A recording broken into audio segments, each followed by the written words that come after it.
হ্যাঁ ভোট জয়ী করার জন্য চেষ্টা করা হচ্ছে। হ্যাঁ ভোটটাকে আমি আগেই বলে দিচ্ছি, এখানে হ্যাঁ ভোট হলেও আমরা এটা মানব না। যদি হ্যাঁ ভোট দেওয়ানোর জন্য মানুষের উপর চাপ সৃষ্টি করা হচ্ছে, প্রলোভন দেখানো হচ্ছে, তাদেরকে বলা হচ্ছে এই 4-5টা দিয়ে দিচ্ছি, এগুলো মেনে নেন, তাহলে আপনার বাংলাদেশে সব সমস্যার সমাধান হয়ে যাবে, আপনাকে ব্যস্ত হয়ে যাবে। এগুলো সমস্ত মিথ্যাচার, এগুলো কখনোই এইভাবে তারা প্রচার করতে পারে না। এবং তাদেরকে সরকারি অর্থে প্রকাশ করছে, সেটা বেআইনি, সরকারি কর্মচারীদের যারা করছে সেটা বেআইনি, এবং বিভিন্নভাবে চাপ সৃষ্টি করছে। এর বিপক্ষে বললে আপনারা হয়ে গেলেন কি বলে ফ্যাসিস্টের দোষর, এর বিপক্ষে বললে আপনি শাস্তিযোগ্য অপরাধ করছেন, এসব বলে তারপরে সরকারি কর্মচারীকে প্রেশার দিয়ে যখন করানো হবে, ডেফিনেটলি এখানে তারা হ্যাঁ ভোট পাস করিয়ে নেওয়ার চেষ্টা করবে। এবং হ্যাঁ ভোট পাস করলে যেটা হবে সেটা হলো বর্তমান সরকার বলবে যে এখন আমাকে জনগণ ম্যান্ডেট দিয়েছে। কি ম্যান্ডেট? যে এই এতগুলোকে আমার সংশোধনীগুলোকে পাস করাতে হবে। তাহলে আমি কি করব? আমি এখানে থাকবো, আমাকে দায়িত্ব দেওয়া হয়েছে এই সংশোধনীগুলি পাশ করানো পর্যন্ত আমি থাকবো। এটা 6 মাস লাগতে পারে, 6 বছর লাগতে পারে, 60 বছর লাগতে পারে, যতদিন না হবে ততদিন আমি থাকবো। এবং ততদিন পর্যন্ত ওনারা সংসদকে নির্দেশ দেবেন যেটা পাশ করো।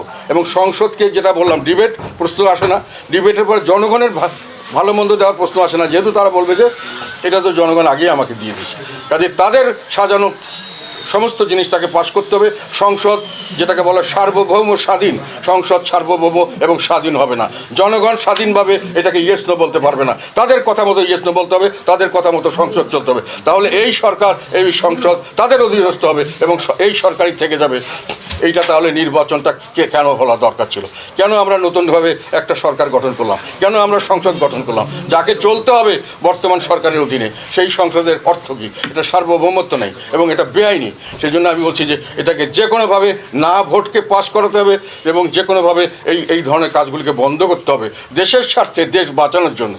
দেশের মধ্যে এই ধরনের যদি সরকার থাকে, এই সরকারের পারফরমেন্স আমরা দেখেছি গত 1.5 বছর, দেশ ধ্বংস হয়ে গেছে, দেশ অর্থনীতি ধ্বংস হয়ে গেছে, চাকরি বাকরি কোনো ব্যবস্থা নাই, মানুষের আইন শৃঙ্খলা নাই, মানুষের নিরাপত্তার কোনো ব্যবস্থা নাই, এবং সমস্ত মানুষের যে গর্বের বিষয় ছিল বাংলাদেশে, সব এক এক করে ধ্বংস করে দেওয়া হচ্ছে। যে আমাদের অতীত অভিজ্ঞতা হলো, সরকার দলীয় যদি নির্বাচনে থাকে সরকার এবং সেই দল যদি থাকে, নির্বাচন যদি সেই সরকারের অধীনে হয়, সেই নির্বাচন কখনই অবাধ, সুষ্ঠু, নিরপেক্ষ হয় না। তো আমরা একটা জিনিস তো এখানে হচ্ছে না, সেটা আমি পরিষ্কারভাবে বারংবার বলেছি, সেটা হলো এটা অবাধ হচ্ছে না। অবাধ মানে সকল দলের অংশগ্রহণ, সকল মানুষের অংশগ্রহণ। এখানে সকল দলের অংশগ্রহণ যেহেতু হচ্ছে না, এটা অবাধ হচ্ছে না।